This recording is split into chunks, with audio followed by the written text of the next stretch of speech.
The Carleton College Convocation program is a weekly lecture series that brings fresh insights and perspectives from experts in a variety of fields. The program has a rich history dating back several decades. The selected convocation speakers assist the liberal arts mission of centering thoughtful conversations within education and beyond.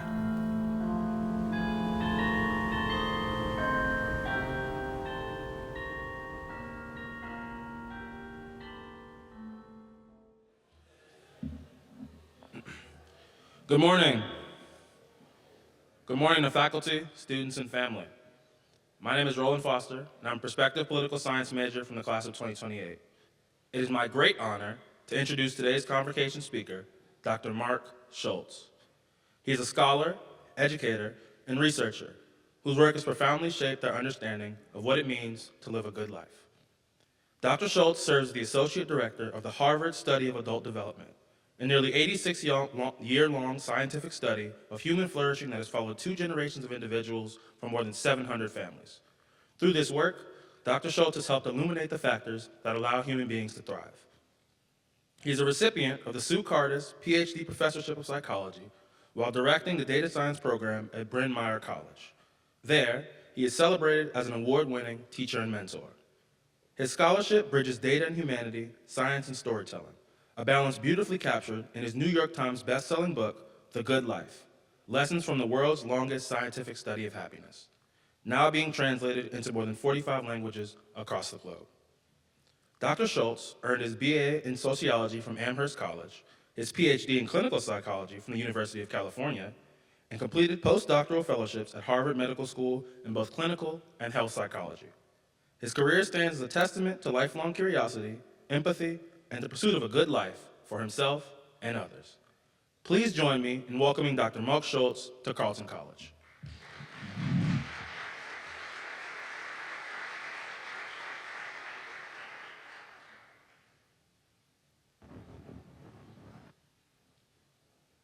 Good morning, everyone. Really a pleasure to be here. I'm honored actually to be part of this incredible tradition of convocations at Carleton. Thank you for taking the time to come and listen this morning. It's also been a treat. I didn't know I knew so many Carleton folks from the community. I've had a bunch of people reach out. They noticed that I was doing a convocation, saying either they wish they could be here or maybe they're listening online. So I'm already impressed with this community. When I was in college, I had a lot of questions. And I start with this for 2 reasons. I'm hoping when I stop talking that we'll have a chance to talk about some of what I presented and that you'll share some of your questions. And I also want to think back to when I was back in college, some of the things that I was thinking about. Now, I worried about things that were more than just these personal questions, but these were the questions I was thinking about. Who will I be after college? In my life, who will I become? Where will I be? Where will I spend that time? What will I be doing? And how will I be doing? How will my life turn out? Really, I was asking, what will life be for me in the next 10, 15, 20, 25 years? It's now more than 40 years since I graduated college, so I have an idea of how things turned out. What am I really interested in was another question that really preoccupied me. Will I find something meaningful in life to spend my time, a purpose, a role? And I also thought a little bit about the connections, particularly as I looked around the room at people who I was going to school with. Who will I remain connected with? How will I relate to people in my family? Will those connections continue to sustain me? Will I find someone special in my life as well? So one way that we can attempt to learn more about the answers to those questions is we can follow people through life. So as Roland suggested in that very generous introduction, I've been part of a study that's been going on for over 87 years. And I'm going to introduce that study by talking about 2 men that were born in the early 1920s. So I'm going to introduce you to John Marsden and Leo DeMarco. John grew up not far from here in Minnesota, upper middle class family, but they felt like they were outsiders in the town that he grew up in. They had moved there when he was young. He was a bit of a loner and he was teased, particularly when he was young. During adolescence, he grew a lot, so he ended up being a big kid. The teasing began to diminish a bit, but he always felt like he was different and described being bullied in school. He was in his head a lot, thought about life, and it wasn't surprising when he went to Harvard. He became a philosophy major. He made a decision to avoid his family's business, which was a very successful dry goods business, and pursued a different task. He ended up being interested in the law. But he worried when he was in college about being in a job that involved working with others. He tended to judge other people, and he was aware that it created some distance between him and the people that he interacted with. I love this quote because it reminds me of what life was like during the pandemic. For many of you, I think you might relate to this if you were in school at that time.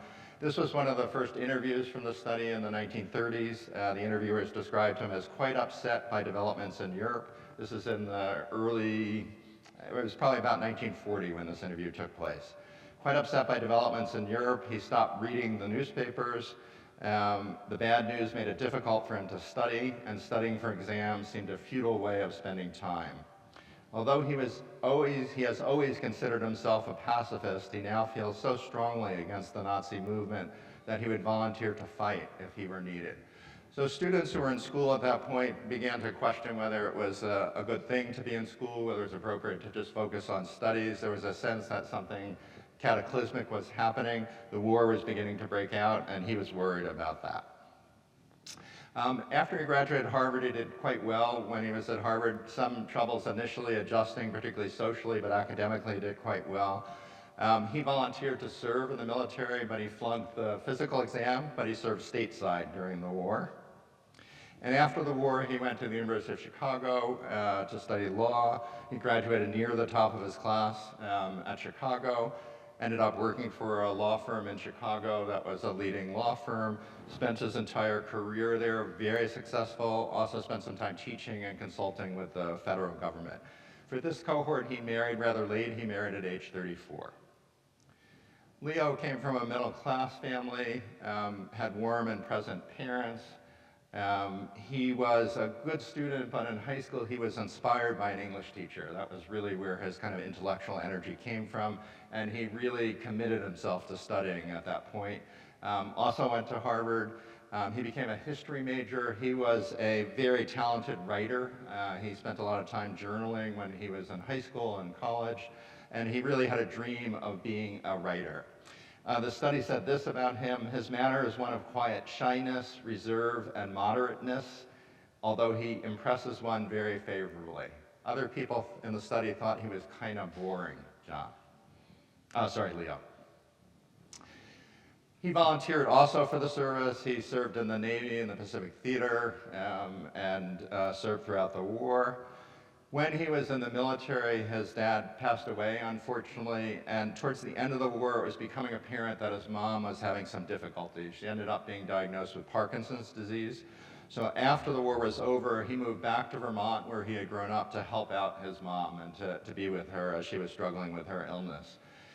Instead of writing, he had also taken, by the way, copious notes during the war with the hope that he might publish a book about his experiences in the war.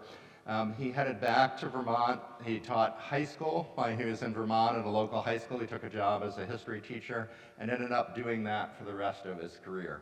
During that time, within months of being in Vermont, he met the woman that would become the love of his life, Grace, and they remained married throughout his lifetime.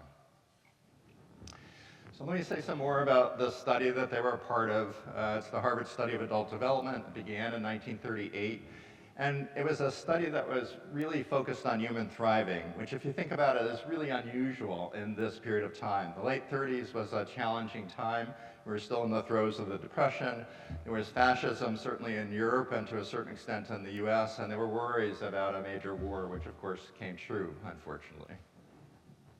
The study included 724 participants originally. About 2/3 of them came from the inner city neighborhoods of Boston.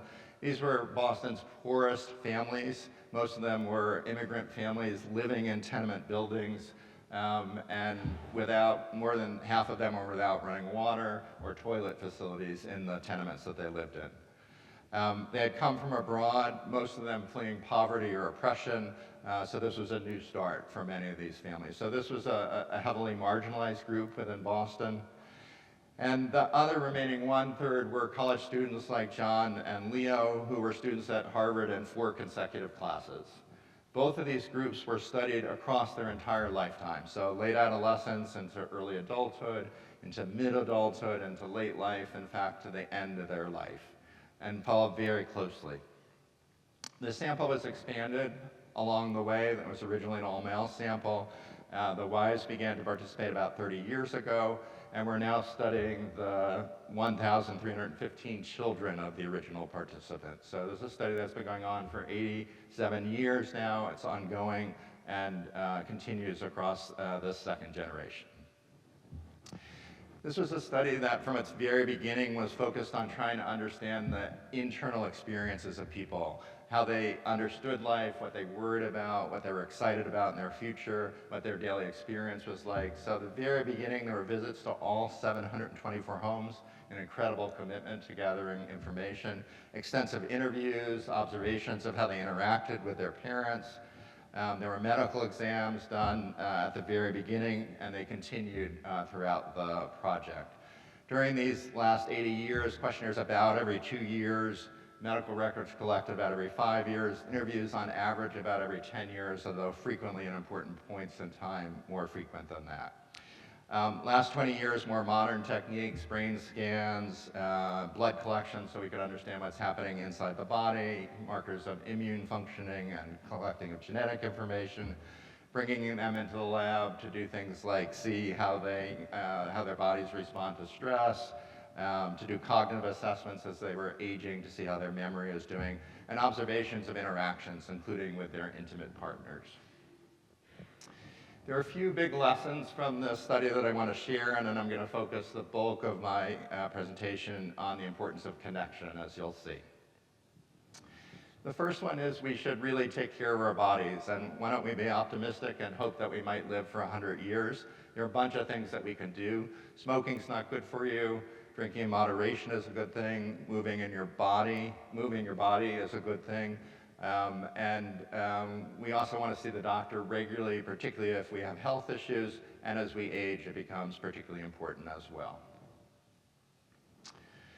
The ways in which we deal with adversity are really important. So this is a study that helped popularize the idea of coping with adversity, that most of us will experience challenge in our life. It's very rare that people live a life without challenge. The trick is how we meet those challenges and the things that we might be able to learn as we encounter that adversity. But one part of that is dealing with our emotions, particularly our negative emotions, is a really critical part of dealing with adversity. The last piece is about social factors. They really matter. I'm going to give you an example of social status, and I'm going to talk a lot about the importance of relationships.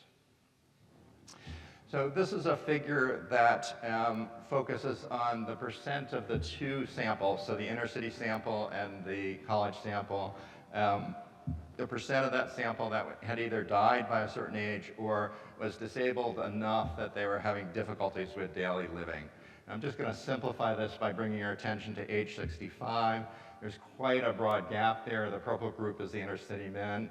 Almost 50% of those men have died or are disabled by that point, and that's about a 30% differential there with the college sample. I can put it a different way. The folks who grew up in the inner city die on average 10 years before the folks that went to Harvard University. So this is a health disparity that continues to be mirrored in modern data. It's about the same. I think it's a 9.5-year difference. If you're college educated, you'll live 9.5 years longer. About 6 or 7 years ago, my colleague who I run the study with, Bob Waldinger, and I stepped back and we tried to think about a kind of message that maybe was beginning to emerge from our research. And this was the message that we saw, and it was about relationships.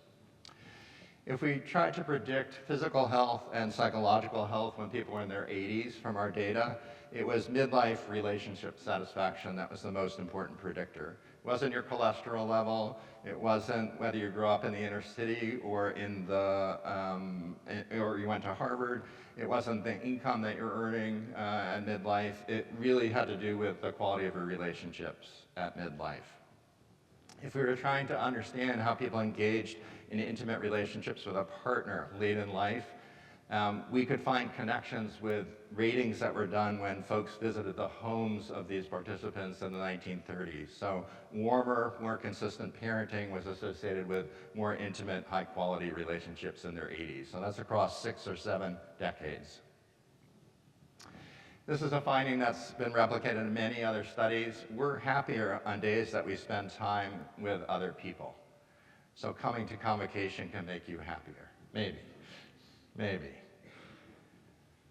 The quality of our intimate relationships in our 80s, that thing we were predicting with those childhood ratings, that's related to how our brain ages. So if we look 3 years after we assess their quality of their intimate relationships, folks with higher quality relationships show less loss of memory, which is an incredible idea about how relationships may get into our body and enrich our brains. So let's go back to John and Leo. We followed them throughout their life. They're now age 42. This is 1967. Favorite part of your job? John says the creative parts of the job, the research. He's a lawyer. The least favorite, pushing paper. He doesn't like the bureaucratic parts of it. Leo, he loves teaching history, teaching generally. The students, I'd hate to give it up. I'd hate to give up more courses. So he was someone that was being asked to do more and more administrative work, and he wanted to spend his time teaching and being with students. He hated grading exams. That's one place students and faculty agree. Exams are not fun for anyone. 1975, they're age 50. John, of course, is earning about 3 times what Leo is earning. Those of you who want to be lawyers now, you'll earn even more. This was 1975 data. True or false? Life has more pain than pleasure. John, true. Leo, false. I often feel starved for affection. John, true. Leo, false. A man feels good when? John says something interesting. Philosopher, this is the 70s at this point. He's talking about being in his head. He's able to respond to inner drives to get what he needs. Leo says something very different. He senses that his family loves him despite everything. 1987, they're age 62. When you're upset about something that's not related to your wife, what do? I keep it to myself. I tough it out. John, I should say, is on his 2nd marriage at this point, and he describes it as a loveless marriage. It's not a marriage that's doing well. Leo, I go to her, I talk to her. It's very natural. I certainly don't keep it to myself. She's my confidant. Age 79, 5 adjectives to describe your relationship with your partner. John, tension, distant, dismissive, intolerant, painful. Leo, very different and quite beautiful. Comforting, challenging, feisty, pervasive, beautiful. So summary, John, incredibly successful professionally, top of his profession, made a lot of money. He was very focused on his own needs and somewhat estranged from the people around him, including his family, daughters, both his wives. He was one of the least happy individuals in our study. Leo never got to pursue his writing dream. That got quashed when the war broke out and when his family had these medical challenges.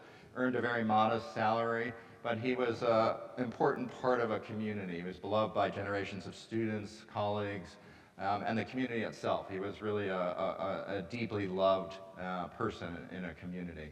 So he thrived through relationships, very close to his daughters, close to his grandchildren. They were very important to him until his very last days in life. He was one of the happiest in the study. So stories about people are great, but good science really builds on studying lots of people and on replication. So I'd like to pause for a moment to answer a question that some of you may be wondering about there. This is an unusual sample. Yes, it was studied for 87 years, but it was an unusual sample, all male, mostly white, from the 1930s. I just want to note the first book that was written. I love the beginning of the title, What People Are. It's a great title. But if you can't see that subtitle, it says, A Study of Normal Young Men. So if you were going to study normal young men, you probably wouldn't recruit people from Harvard, which is what this book was about. So the study had some sampling limitations that are quite obvious. So in The Good Life, the book that Roland talked about, we worked very hard to go well beyond the Harvard study, even though it's an incredible resource, longest study of its kind, studies people in depth. But we're interested in looking at hundreds and literally thousands of other studies. Good science is about replication, so we're looking for similar findings across studies, regardless of methods, regardless of the time. And bonus, if it generalizes across ancestry, across gender, across nationality, or other cultural differences. This is a science-based book, but it's animated by the kinds of stories that I'm sharing with you today. I'm not going to share a lot of ancient wisdom today, but in the book there's some in there. And I'll end my talk with some insights about things that we can do, which we integrate throughout this book as well. So a simple conclusion, and for scientists, simple conclusions are really hard. So Bob and I worked very hard on this one, and we like it. Good relationships keep us happier and healthier throughout the lifespan.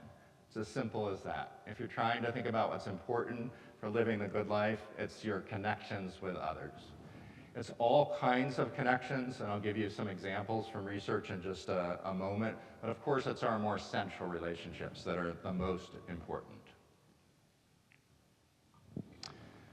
Okay, I'm going to shift from stories to stories about research, and this will be the part about numbers. Roland mentioned I run the data science program, so I'm going to take you through some research in a way that I hope is digestible, but it's a different way of thinking about this question. So the first one is a study in which they made a wound on people's forearm. So they took a little piece of skin off, a punch biopsy is what they did, and they watched very carefully how quickly that wound healed.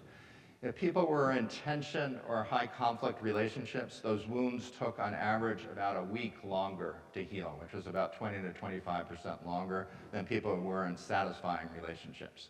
If you were the caretaker of someone who had a serious disability or had dementia, those wounds took on average about 7 to 8 days longer to heal. So this is an example I like to use because it tells us literally that relationships somehow get under our skin and affect our ability to heal when we're wounded. Here's another study. This was a study in which the researchers inflict pain a lot, and this was literally inflicting pain. They put people in a scanner to scan their brain, and while they were in the scanner, they either pinched them or they put something hot on their finger. And in one condition, they were randomly assigned they could hold the hand of another, and in another, they could hold the hand of someone that they loved and cared for. And what they found is that the areas of the brain that indicate pain, that we perceive pain, were less active when people were holding the hand of another compared to not holding. And they were even less active when you're holding the hand of a loved one. So this is an indication, again, of how relationships get into our bodies, affect our brain directly here. This is an important study from the 80s. This was a study I read in graduate school. People were very excited about it, and it's a study of studies. So here we're talking about multiple studies. It's 5 studies, multiple samples in some of the studies. We're going to focus in the beginning just on the vertical axis, which is your risk of dying at any age, and I'm going to make it simpler. We're just going to talk about 2 of the studies here. So the first study at the top are folks from Evans County, Georgia, which is a rural area outside Savannah, I think it is. And what you'll notice here is that black individuals in Savannah County have a slightly higher risk of dying at any age than white individuals from Evans County. We can think about it in a different way. This means that the black individuals are less likely to die at an earlier age than the white individuals in Evans County. If we contrast that with folks that grew up in eastern Finland, it's quite dramatically different. People in Finland live longer than folks in Evans County, Georgia. They have less risk of dying at any age. So that's interesting, and that suggests disparities that are kind of interesting to think about where they come from. They probably come from a lot of areas. But what's really important is to pay attention now to the horizontal axis. This is the level of social integration, and it's measured in a whole bunch of ways. So do you have friends? Do you have support in your life? Are you living in a community in which you're connected to others? Do you know your neighbors? It doesn't really matter how it's measured. It's the concept of social integration is the key idea. And across all these samples, what you see is this sort of diagonal line going down, which tells us that regardless of where people live, what their origins are, people who are more socially connected have less risk of dying at any age. So yes, disparities exist, but social connections are important for most people. One last piece of evidence for you. If I asked you what matters most in predicting premature death, you would come up with, because it's a smart audience here, you would come up with a number of these factors. So I've outlined from the bottom, this is high blood pressure, obesity. The width of those orange bars tell you how high the risk is. If you have that condition, you're much more likely to die. We can go up to physical activity, to alcohol consumption, and finally to smoking at the top. What's missing are the most strong and consistent predictors here, and those are social factors, similar to what I just described in that previous study of 5 studies. This study, though, is a study of over 300,000 people from hundreds of studies here.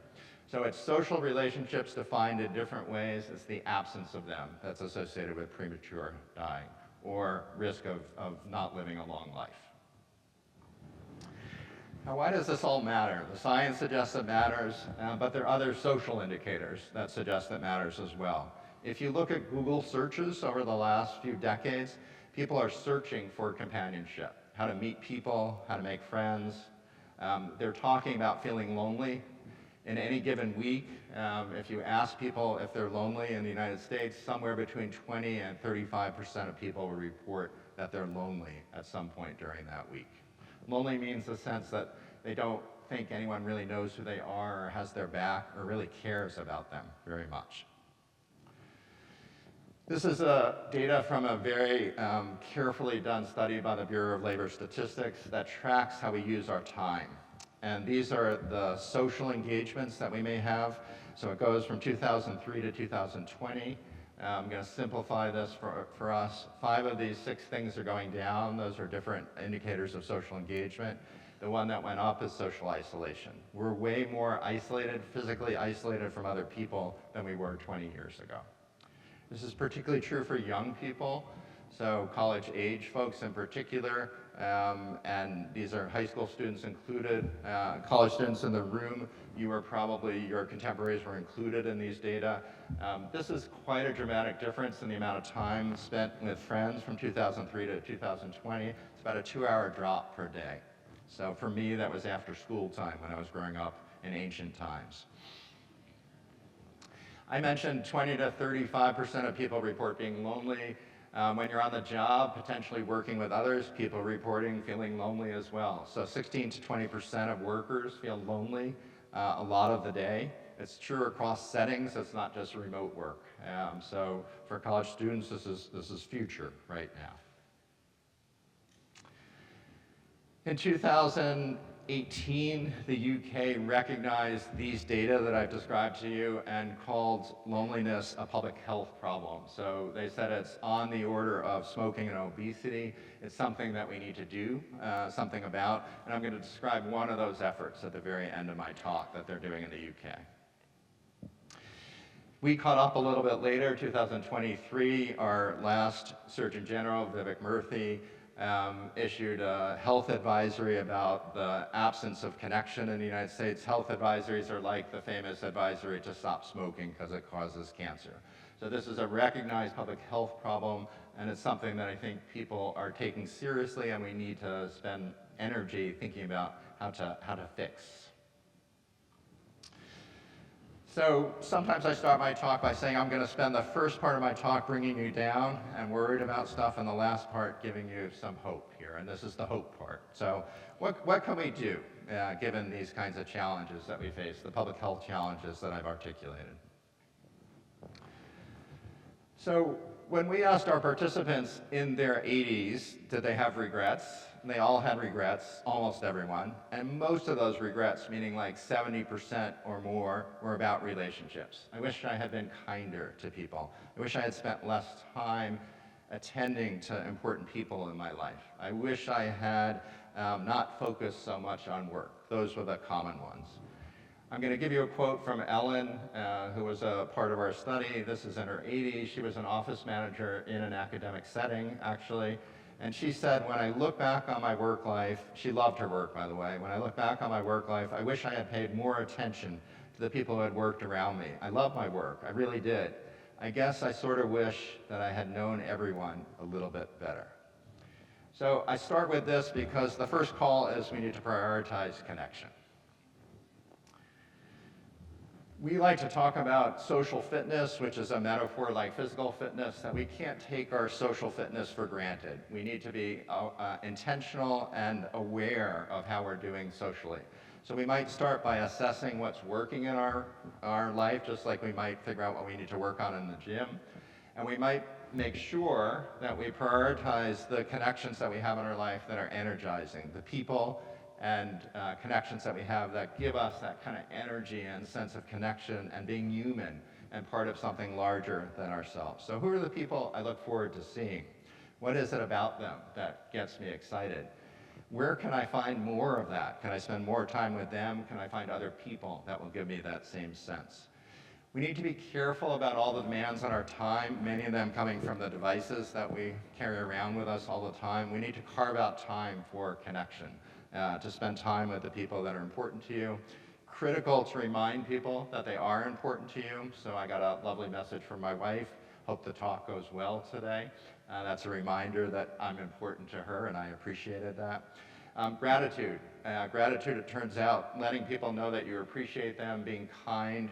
The giver of that kindness also reaps benefits as well. So that's a way that we build connection and help ourselves. It's normal to feel lonely, particularly true in college samples. Unfortunately, folks at universities have some of the highest rates of loneliness. So we need to normalize that and recognize that this is a challenge for people. It doesn't happen in a natural way without being invested and attentive to it for some people. So we need to think about ways to cultivate new connections as well. So again, it just takes some intention. Sounds easy, but it really requires work, just like physical fitness. It takes hours to make new friends. Typically, we make friends working side by side with them on some activity, repeated contact across time. We begin to let people in by sharing more intimate aspects of ourselves. I like soccer, I love fall, and perhaps things that are more intimate than that. Finding an activity of interest to you. So these are two lovely shots I found from the Carleton web pages. Playing a sport, being in a club, doing something musical with others. Those are great things. I've learned a little bit about the Frisbee welcome tradition. And I love this idea that you write your name and at least you'll know one other person. It sounds like what a brilliant idea, that we need to figure out ways to do stuff like that. We have the ability to be present and give people our attention, and we often give it up to other things. So I had breakfast in the cafeteria. Some people were talking with each other and they were animated conversations, and some people were looking at their devices. We need to be thoughtful about where we share our attention. And one way that we can be present and engaged in relationships is to be curious about other people. It really helps us move beyond the small talk that we all worry about. So asking questions, remembering what people said, asking them to say more really helps.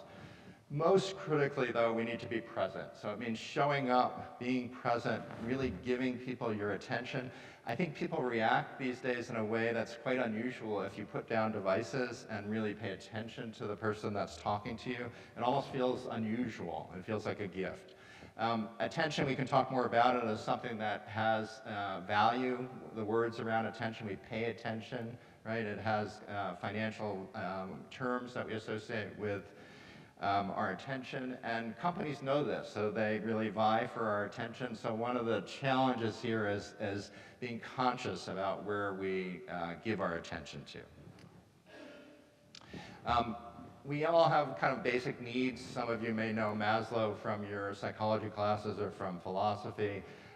We all really need to be seen and heard and understood as part of feeling included in a community. And we do that by giving people our attention and by being curious about them. I've already alluded to some of this, but there are a bunch of things that distract us and make it hard for us to be present. Being stressed out is one of them, so self-care, as we talk about it today, learning how to cope, learning how to manage our stress when we're in a stressful environment, and universities can be that.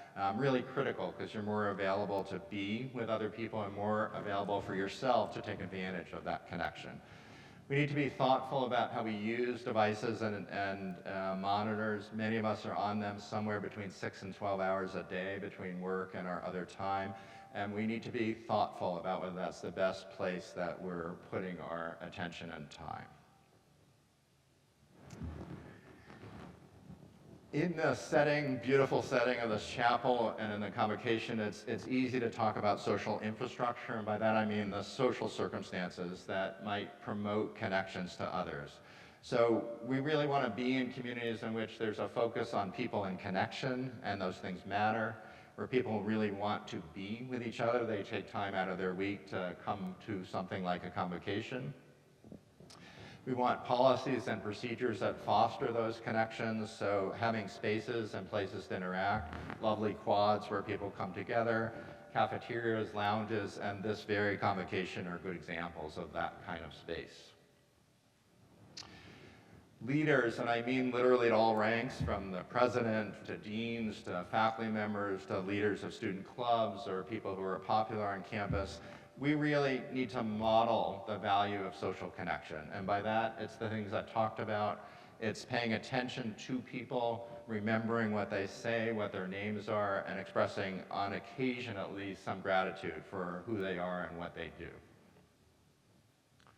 And I saw that, by the way, in the cafeteria, quite lovely. The people were serving food. I saw a number of students thanking the people, showing appreciation. Those are the kinds of things that build community.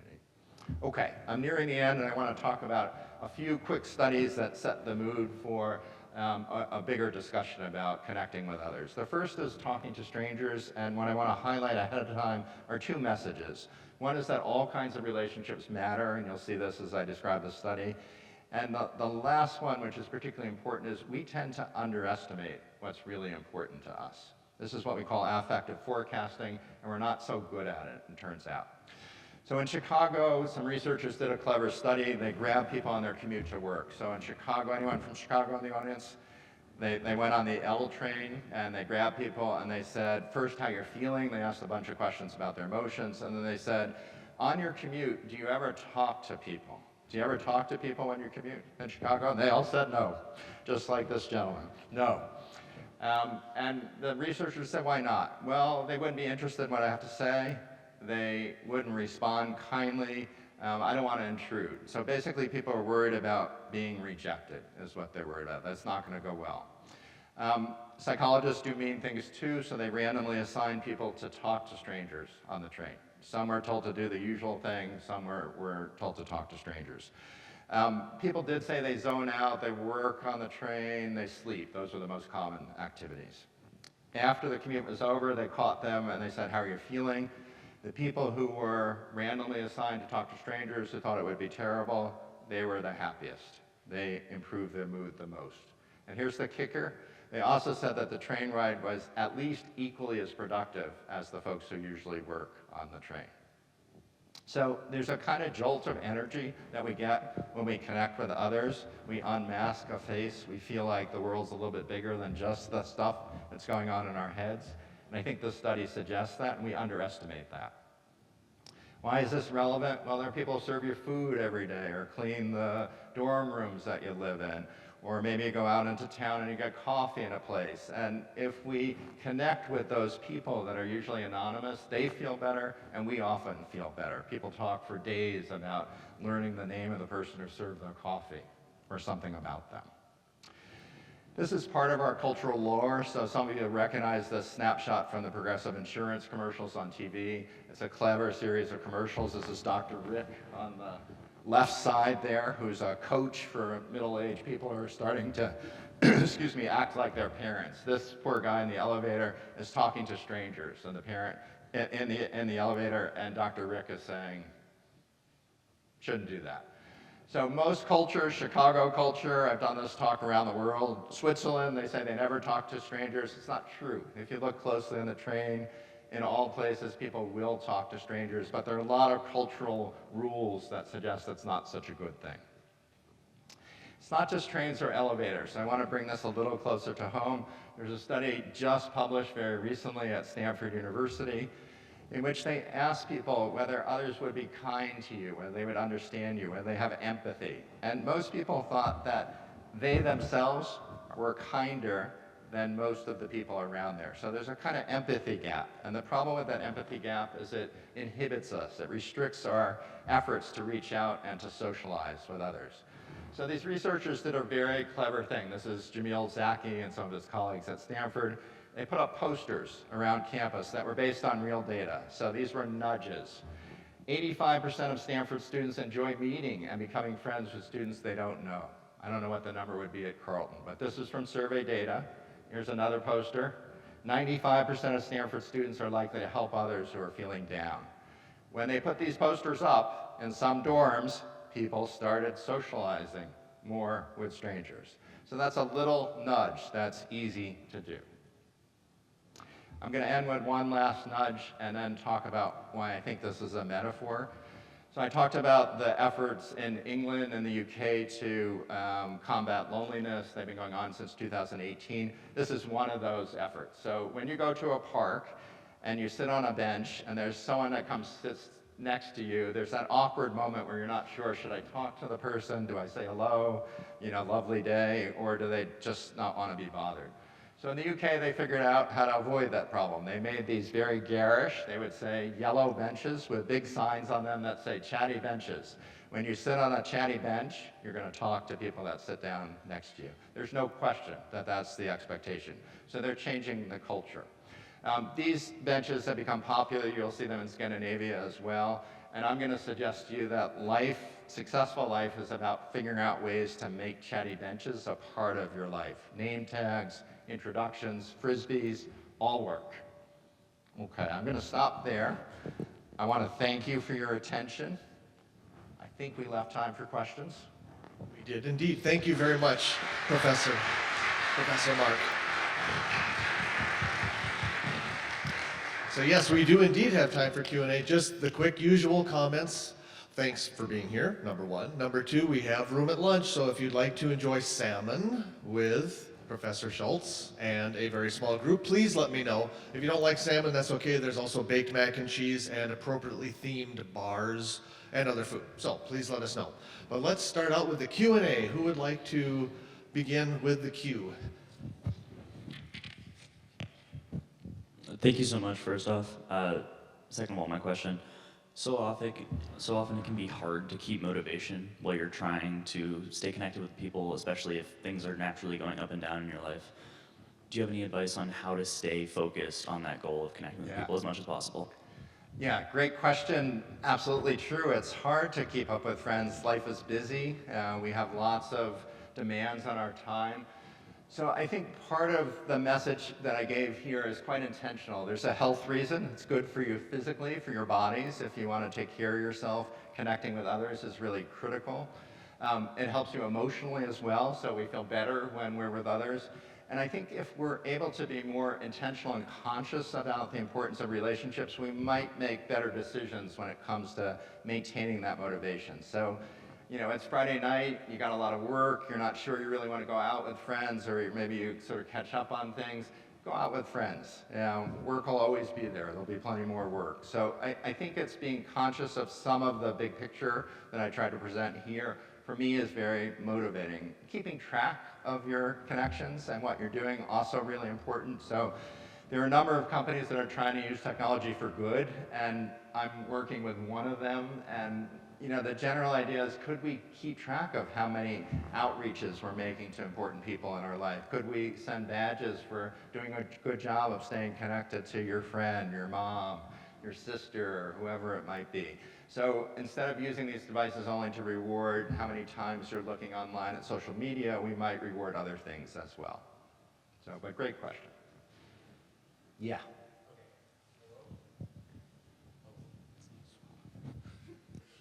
The Chicago group. Hello? Oh, sorry about that. Hello. I'm sorry. Just a quick question. Thank you, Marc, for your talk.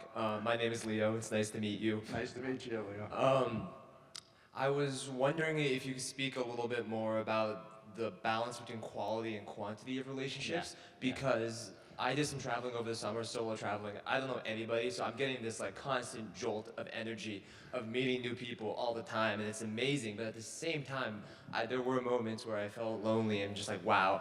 everything is very surface level. So Yeah. like I agree with you that like Yeah. yes, there's a sense of a jolt of energy speaking with strangers, but I think there is a lot of still truth in like connecting with your friends that you know very deeply. So I'm Yeah. wondering if you speak about the balance between quantity and quality in different Yeah. types of relationships. It's a great and important question. So if you remember, I started at the beginning, I said it's probably your most central connections that are the most important. So we do get this jolt. It's a feeling, I don't know if people have it or what motivates you to come to the convocation, but being in a room with others, having a shared activity, that's also a nice feeling for a number of reasons. It gives us a sense of, you know, that life is, again, about more than just myself, which is a really nice feeling. But it's really critical, the central connections in your life. So in our study, we asked a question which will illustrate what I think I'm emphasizing here. In the middle of the night, if you're scared or sick, who would you call? It's critical to have people like that in your life. So one of the functions of relationships is that they help us through difficult times, and they help us in a number of ways. So you might need a ride to the hospital. You might need to figure out whether you're crazy what you're thinking or whether it makes sense what you're worried about that's keeping you up. So people that we trust and connect with are critical not just for that sense of validation of who we are or a sense of shared perspective, but they also help us through difficult times. So absolutely right that deepening those connections is part of it. And that requires time and a certain kind of vulnerability as well. That it's impossible to deepen connections, to even make connections, without being willing to speak up, ask a question in front of a room of people. So it's really critical that we take those risks, even if they're hard. Yep.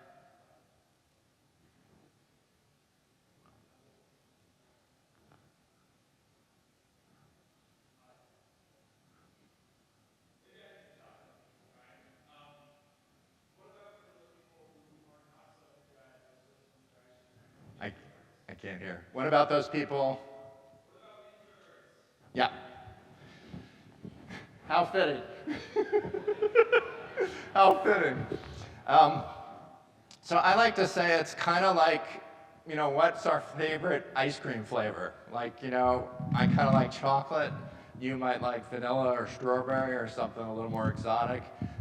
We come in different flavors, and introversion, extroversion is one example of that. So introverts generally thrive better when they're connected with fewer people, when they're in places that aren't as loud or energetic, but they also require some time to recover. So, you know, spending a lot of time with other people, being very social, for some people can also, as much as it brings value, it can also be stressful.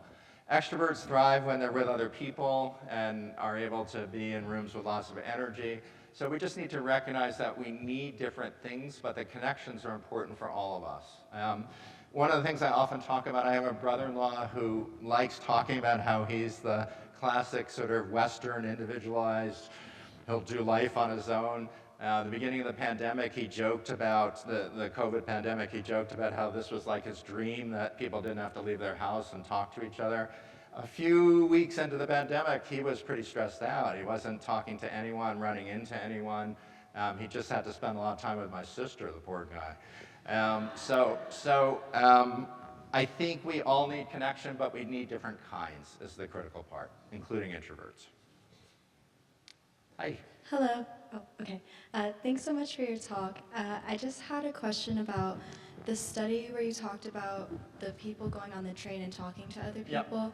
I was just wondering if that study controlled for maybe concerns about safety, because I know like with the introduction of the internet, Yep. people are a lot more aware that people Yep. in general are dangerous.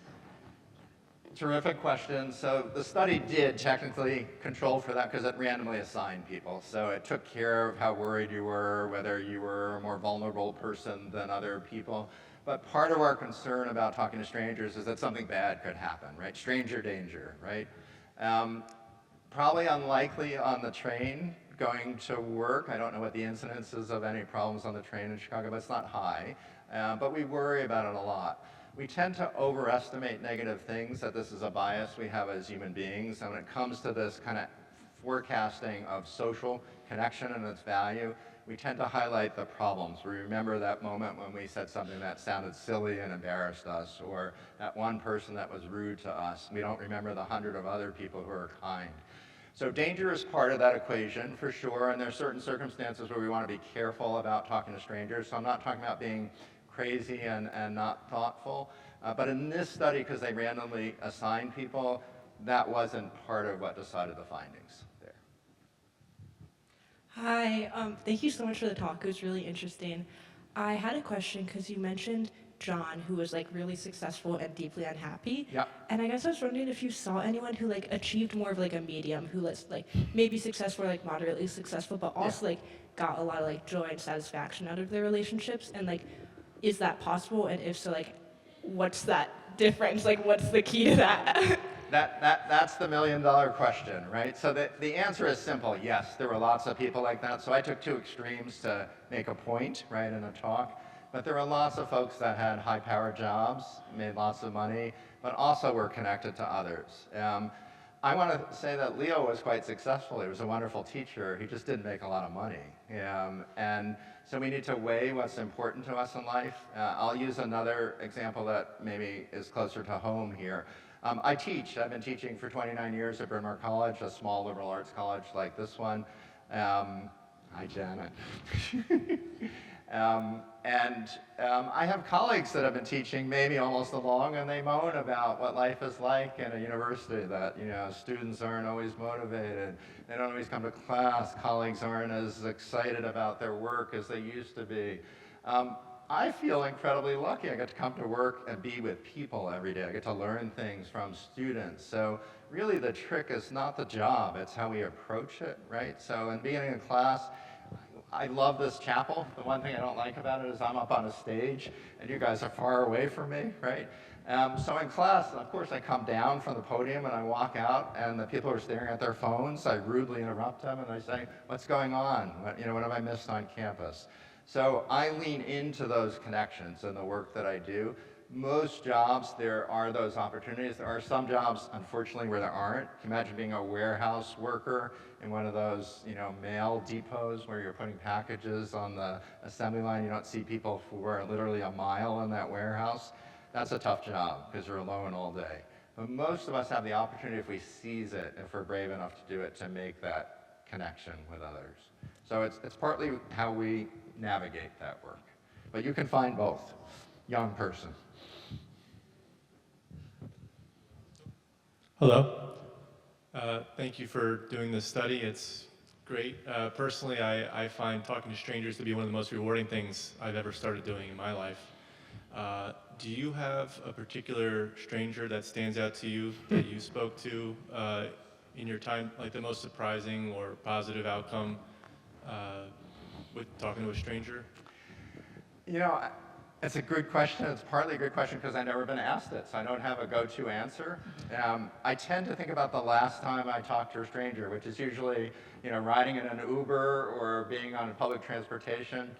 I've had lots of them. One doesn't stand out to me right now, but I've had lots of these conversations where I feel like I understand something about the other person. I'll give you an example. This is a weird one. So I've worked, again, for 29 years at one institution. There are a lot of people that I recognize that have been there either as long or almost as long. I don't really know their name. One of those people was outside the building I work at, working on, there was a piece of wood that was water damaged and had rotted. And it had been that way for about 8 years. And I had been hoping they would fix it. And one day I'm there and they're taking the wood out, putting new wood in and painting it. And the guy who's doing it is a guy I recognize has worked there almost as long as I do. So the first thing I want to say is it's about time, is what I want to say. I decided that's not a good way to start the conversation. I said, oh, this is so exciting. You're working on fixing this. How did it happen now? I had a 20-minute conversation about why this was in the works 8 years ago and never happened, and why they had to figure out whether they were going to bring in someone from outside the college to do it or someone internally could do it. And I got to know this person, including their name. I felt really good after that conversation, like I connected with someone who I see on campus but I didn't know. And that feeling was energetic for me. So that's just an example. That happened 2 years ago, I'm remembering it. It's incredible. Hey. So thank you again for coming. Question around, in your study, are there general events that bring about more happiness than others? Things? Yeah, things or events. People. People. Bring happiness. So if we think about it, so you're in a culture here in an environment in which achievement is really important. Feels good when we reach a goal, when we get rewarded for the way that we've reached that goal, we've done good work. But it probably feels even better if you can share it with people who know you well, who might appreciate how well you did. So my son went to law school, graduated recently, and he did okay when he was at law school, but there were people coming up to him during the graduation and said, you know, congratulations, Jacob. You did a really good job here. It was pretty clear to other people. That made him feel better, I would argue, than the fact that he did okay, right? So we want to do things in the company of others and figure out the benefits that those connections give us. So, you know, if you think about your most joyous times, they're typically in the presence of others. That joy is accelerated when we can share it with others. Even having more negative emotions like loss and sadness, some of those meaningful times in our life, if they're done with other people, can be quite important to us. They're not necessarily joyous, but they provide meaning. So life isn't all about momentary happiness, it's also about meaning and purpose. One example, I used to work with kids who had cancer. I'm trained clinically, and I worked with families who knew their kids were dying. And that process of grieving before your child, or worrying about what it's going to be like, and grieving before your child is gone, very difficult, very hard, but it's also quite profound to be able to meet it head on. So I would never describe that as a joyous experience, but boy, do I remember what these families taught me and how meaningful it was. There was a kind of purity of experience about it. It was quite beautiful. I mean, really beautiful, that coming together. So it's our connections with others is the answer. Yeah. Hey, is there a difference between the distance of connection between other people? Like, most of my friends from high school are across the country, and I'm texting them often, but I'm not seeing them face to face. Yeah. So.